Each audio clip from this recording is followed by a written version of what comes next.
Sherolun, seorang oknum ibu guru yang sudah bersuami, nekat selingkuh dengan pria beristri.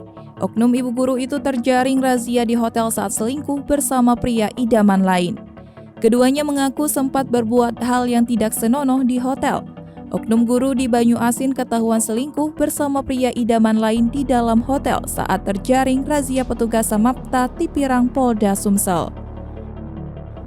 Kini oknum guru di Banyuasin dan pasangannya menjalani sidang di Pengadilan Negeri Palembang Jumat 26 Agustus 2022. Diketahui oknum guru di Banyuasin itu berinisial NN, 35 tahun dengan pasangannya seorang pegawai swasta HA, 36 tahun. Keduanya dihadapkan dengan Hakim Tunggal Harun Yulianto SHMH di Pengadilan Negeri Palembang. Keduanya mengaku telah memiliki pasangan masing-masing. Mereka mengaku sudah saling kenal sejak lama. Pada Hakim Tunggal, terdakwa NN mengaku menginap di Hotel Jalan Sudirman Palembang karena hendak mengurus BPJS ayahnya yang sedang dirawat di Rumah Sakit Caritas Palembang.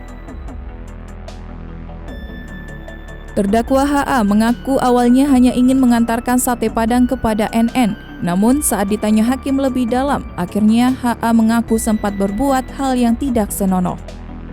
Di dalam sidang, keduanya mengatakan takut jika hal ini sampai ketahuan ke keluarga masing-masing. Akibat perbuatannya, majelis hakim pun menghukum kedua pasangan selingkuh tersebut wajib membayar denda sebesar 2 juta rupiah.